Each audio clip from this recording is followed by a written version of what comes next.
Today on This Old House, I'll learn about a two-part paint that makes an ideal cabinet finish. And I'll show you how to install crown molding without a nail hole in sight.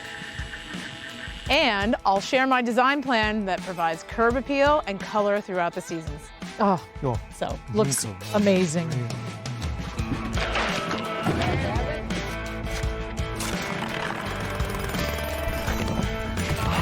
That's it.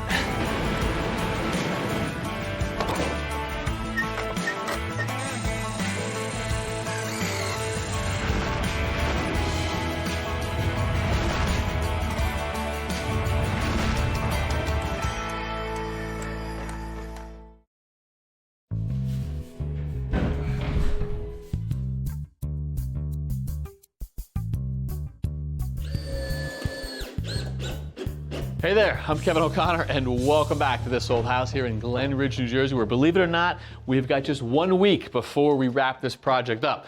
Now, since we were here last, we had some wainscot that go into the dining room right here. We got a recessed panel look, nice and low to accentuate the height of the ceilings. But the main event is right here with this new staircase. So we've got some lights that the electrician put up along the side so that we could actually illuminate the treads. But we've also got ourselves, ooh, look out. I think that is the quartz for our laundry room upstairs going in. But we've got our railing system in right now. So we've got the beautiful oak top handrail right there. We've got 3 balusters per step. We've got the beautiful skirt board right there. And check out the base where the newel lands. A beautiful look. So this big open staircase is done. We had some patching done on the drywall by the painting crew. And we have got cabinets starting to go in. So this is a wet bar, a blue, or is that a purple color? But in the kitchen, a more subtle look. Zach, how are you? Good to see you. Hey, Kevin. So I'm psyched to see the cabinets going in. You guys picked a recessed panel, sort of a shaker look right there. Yeah, it looks pretty good. We decided because it's an old Victorian, it really had to have inset cabinetry to really fit the look of what this kitchen should feel like. I know you're a stickler for the paint. This came pre-painted? It did. So there's actually a company just a state away that makes these cabinets. And because we were trying to really offer the clients some value, an inset cabinetry package is typically more expensive than an overlay cabinetry package. So you're limited when you're trying to find the most value for the client. And we wanted to give them a lot of cabinetry in this house. So these cabinets actually come flat packed, and then we built them on site. Really? But you'll notice the quality of these. This is flawless. This is honestly one of the best paint jobs I've seen in the industry. It's very smooth, and what I like about a smooth paint job is it's going to be easier to clean. But you're telling me that these didn't come as pre-assembled boxes, that they're all individual parts and pieces. So what, you get the door like this? Yep, the door is painted and wrapped up.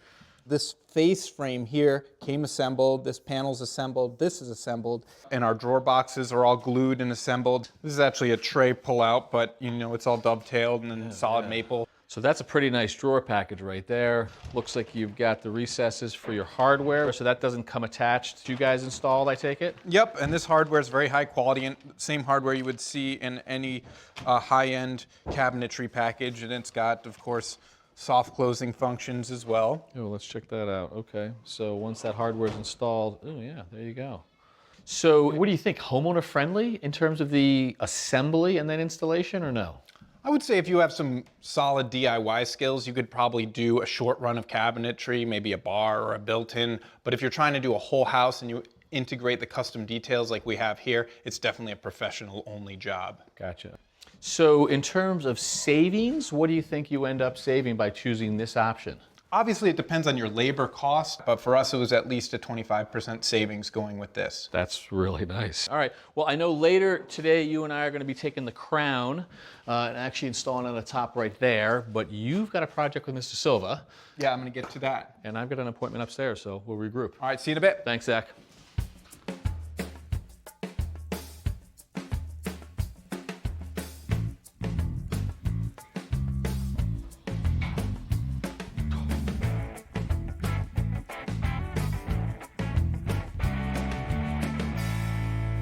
All right, let's see what you have here. All right, so we've got this little mudroom area, and there's going to be one piece on this side and one piece that's going on this side, right? Yeah. And the architect actually designed this built-in to sort of look like a piece of furniture. You I know? see, yeah, that's nice. So this will be a template so we can follow to cut our sides. Exactly, and there'll be a shelf here, right? Yeah. and a bench here to get their shoes on, and we'll put some beadboard on the back. All right, well, that sounds great. Let's make it. Okay. So this is what we're gonna make them out of. Yeah. Glued these up and pre-stained them Oh, already. you did that? Yeah, just because, you know, it's hard to stain something when it's an inside corner, so it'll be easier to get a nicer, even finish with everything Absolutely. pre-stained. All right, so what do you want to do? You want to trace this or? Yeah, I figured we would trace it, cut it out with a jigsaw, and then we can finish it up, fine-tune it with a router. Okay.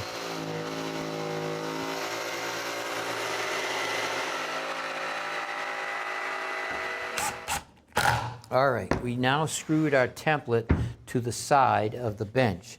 We've made it flush on the back side, and you can see that it's slightly proud on this side. We didn't cut on the line. We made an allowance for the router bit, which is a straight cutting bit with a bearing on the bottom.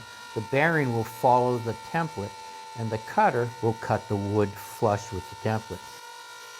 Now you notice when I cut, when we're going with the grain, we're coming up on it. If we come away from it, that could chip that piece right out. Also, you notice how slow I went. I could have even have gone slower. Like a big CNC machine, you see when they cut whole board out, they go back and forth, but they make small passes. They go down, they cut it again and again and again. We did it all at once. That's why we want to go slow and steady. Too fast burns the wood and burns up the bit. Gotcha. All right, that's two. That looks good. Well, let's sand it and maybe ease over the edge. Okay.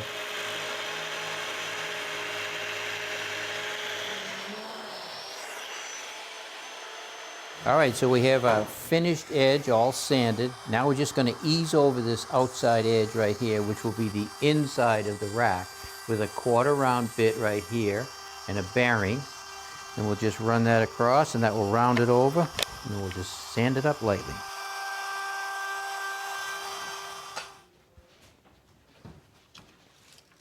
All All right, that looks good. Ready to put them in? Yeah, let's see how these fit.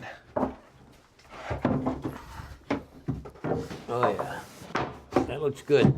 Now we'll just screw it into the wall where the shelf and the seat go.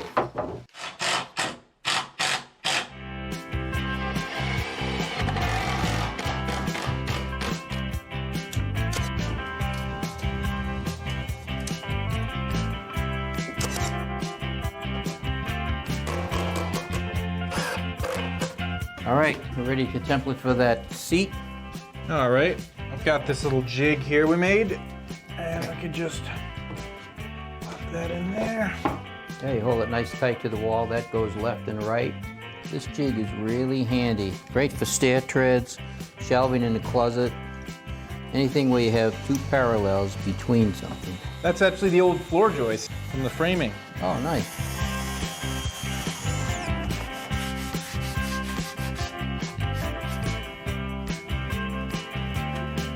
Look at that.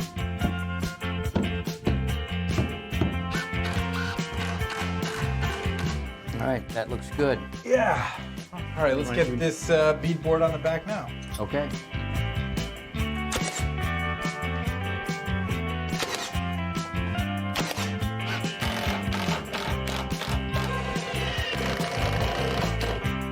That's it. All right, that looks pretty nice. Yeah, I like that a lot. I like it too. Now I know where I can sit to have my coffee. Exactly.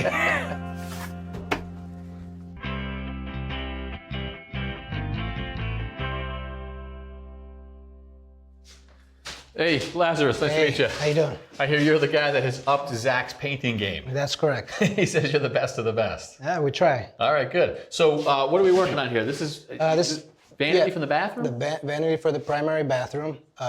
It came in a light color. The homeowners weren't very satisfied with the color, and they wanted to change it. So we're going to give them what they want. Okay, and what is on here now? Is this the old This is color? the primer. This is the primer, Yeah, the new color. we primer. We tinted it to the color to give it a better backing for the top coat, so we don't have to go so many coats over it to cover. Gotcha. What are we using? We're using a imported water-based product from Italy. It's okay. a 2-part process where we have to mix a catalyst to it. I made this sample here for you. This is what the finish is going to look like, and it's going to feel. It's Holy smokes. very durable. It feels like a 30 mil piece of plastic right here. Yeah, it's gonna bend and it's gonna be impact resistant. Why is it so bulletproof? So since we're putting this in the bathroom, and we know that you like to use hairspray, so if you get a little hairspray on the finish, it's gonna be durable. So the catalyst gives it a moisture and chemical resistance. Gotcha. So if we were to put a regular latex paint on this, your hairspray would damage the finish. You'd call me back. Yeah. I'd charge you. Yeah, You pay me. exactly. So we're gonna do it once, and hopefully it'll last as long as we hope so. I'm nowhere without my hairspray, so I need you, brother. Okay, so what is your process? Looks like we're gonna spray it, right? Yeah, so the primer, I measured out my primer. I know how much I need for my top coat. It's all measured in here. This is our top coat part of it, at least? Correct. right. That's the finish. I gotta add my catalyst to it. Yep. And then I gotta mix it, give it a little sweat time, and then I'm gonna pour it into the cup. I'm gonna hook this up, and we're gonna spray it. Beautiful. I'll let you get to it. I'll watch what you do, all right? All right, thank you. Awesome, thanks.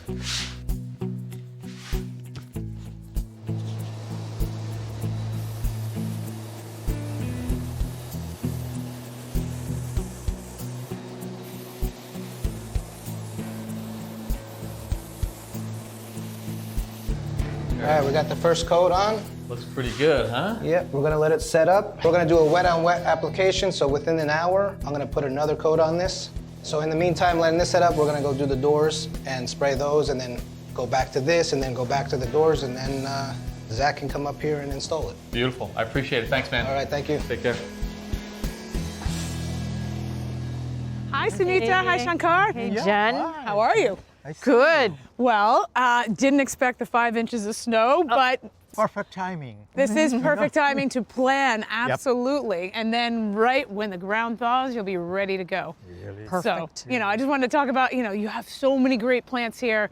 You have like the structure of the corridor of dogwood down that side, the Japanese maples, and all the other plantings around. Like, the whole neighborhood is established. But there were a few plants in the wrong place or that outgrew their space, right? Right. Like the hollies that were up front. Yeah, those were not that healthy, and we really would like to incorporate more native plants and pollinators. So Absolutely. And add more color as well. exactly. Funny you should mention that, because I do remember us talking about the natives and pollinators, and also it will be a great viewpoint for the front porch and not really obstruct and block your view, right?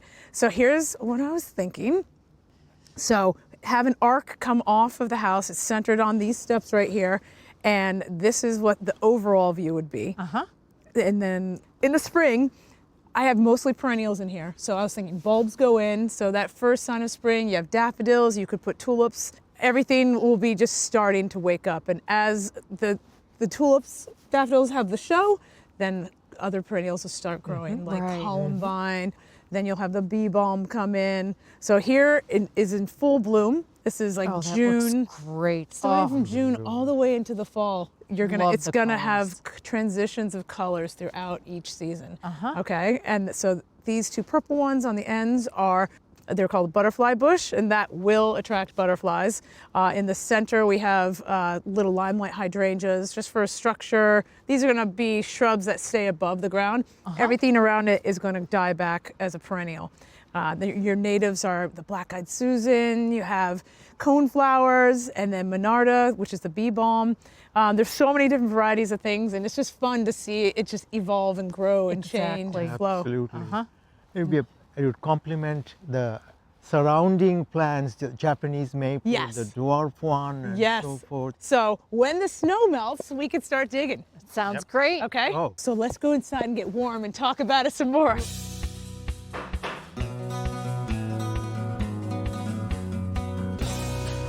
Zach, I see where you get your affinity for the high quality paint job. Lazarus is awesome. Isn't he great? Yeah, he's terrific. So speaking of paint, this crown molding that we're going to install on top of these cabinets is actually pre-painted with that same very uniform finish you saw on the doors and the face frames of these cabinets. The paint job that you love so much from this manufacturer. Exactly. But because it's pre-painted and because we want to get a very nice installation, we're going to do a couple things differently. And the first thing we're going to do is we're going to consider where we're making our miters on the pieces. But in this case, we actually want all of our miters to come out of the same board wherever possible. So essentially we're folding the piece through. Why are you doing that? The reason we're doing that is because this is maple, and maple has a lot of tension in it. So as it goes through the shaper that creates this profile, it may relieve some tension, and the board may go slightly this way or slightly that way, such that two disparate pieces may have a slightly different profile. And I'll actually show you this. This is the same board, right? So I just cut through the center of the same board, and you can see it's flush on this side and it's flush on that side. Oh, yeah, Whereas I can feel these how two perfect that boards, is. this is the same cut out of two different boards, and if I line up the bottom, and although it's flush here, there's about a 30-second proud on that side. And because if we mitered these together, it would be a longer cut, it would accentuate that imperfection, so we would have to either add wax or touch it up with some touch-up paint, but it really wouldn't be as flawless a finish versus if we use the same board. Wow, you are fussy. Lazarus has gotten to you real bad. The other thing we're going to do is we're actually going to affix a block on the back of these, so we're avoiding visible fasteners through the front. And finally, we're going to pre-assemble our miters on the bench so that there are no face nails through the front. We'll make sure there's enough glue and support on the back to hold the joint together. All right, so measure, cut, and assemble. Yep. So I went ahead and cut this piece about 1 inch long, so we can just put it in its final location and just mark the back of the cut here, and that'll hopefully avoid any errors when we get to the miter saw. We'll bring that to the wall.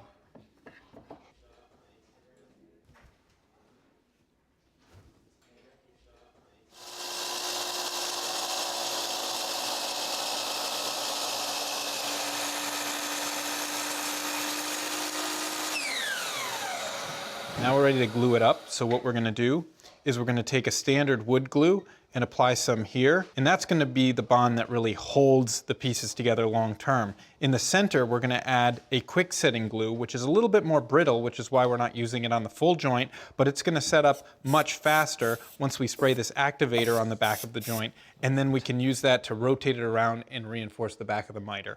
Flip it right over. Perfect. So I'm going to put a bunch of glue here, and then you can squeeze a dowel down into that as it runs down. Just kind of embed it as best you can, but make sure it's low enough that you can't see it from the top. Yeah, that's good. So you're using that sort of just that round is going to touch both of those ends and become kind of an anchor. Yeah, it does a better job of reinforcing than you think it would. We're going to use this special type of hot glue that's formulated to bond to wood like this. Look at that. So it's like a weld almost. So now what we're going to do is we're actually going to fix these blocks that I made. It's pretty simple, a piece of plywood, 2 pocket holes. We're going to use some fine thread pocket hole screws because this is hardwood. Now we're going to put one down at this end, keep it off the edge a little bit in case there's any imperfections in the wall, it doesn't hit the block. So as I set that up on top there, now we can screw right through the top. You got a pretty good system here, Zach, between the flat pack cabinets, the pre-painted crown, and then your installation techniques. It's nice. Goes pretty easy, right? Yeah, and with the quartz countertops in, I'm starting to get a feel for the elegant kitchen you're building us. We're in the home stretch.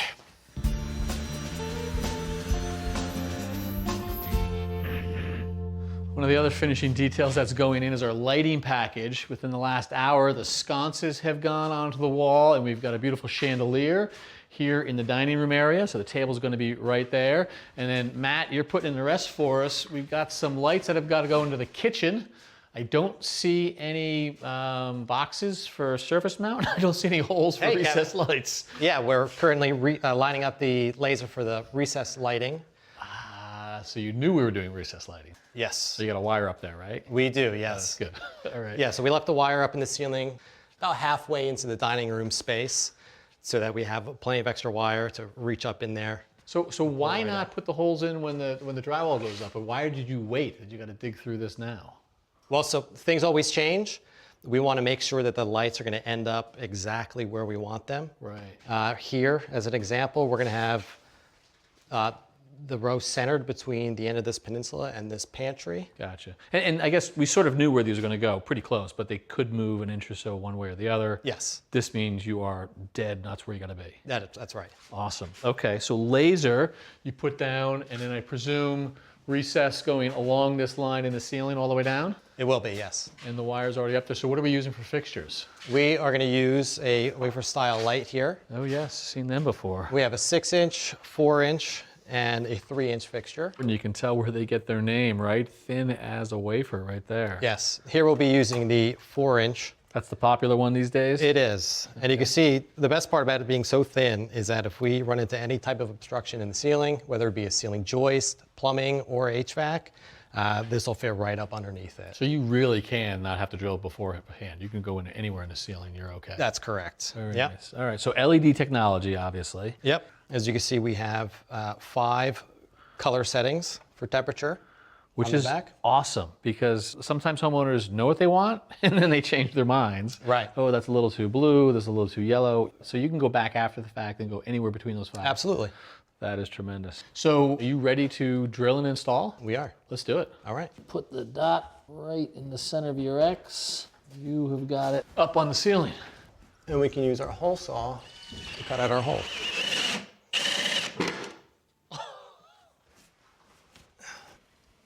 Score. Look at that, my favorite part. All right, we have plenty of slack in this wire here to pull back to the remaining 3 fixtures that we have. It's That's satisfying, huh? always better to have too much than not enough.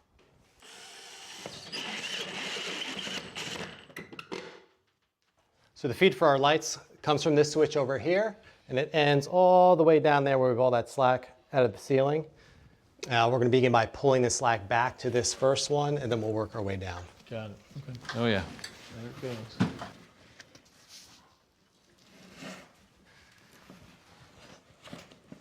Look at you. And that's just enough. Done this before, haven't you? Yes. We'll take these 2 conductors and we'll pass them right through this connector. Have these all the same length. Make sure it's a bit easier to tuck the wires back into the junction box. And that driver box is designed that it doesn't have to be mounted. It can just sit up in there. In this situation, it can just sit right up in the ceiling here.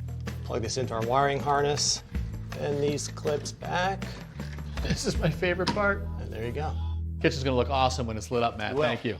Oh, look at this. There they are. Pops, all right? It's nice and straight. They are, aren't they? Zach, this is it. We're down to the final stretches here. You gonna finish on time? I think we'll just make it. I love to hear it. All right. Well, that is exactly what we have coming up next time, the wrap of our project here in Glen Ridge. So until then, and for all of us, I'm Kevin O'Connor from This Old House here in New Jersey.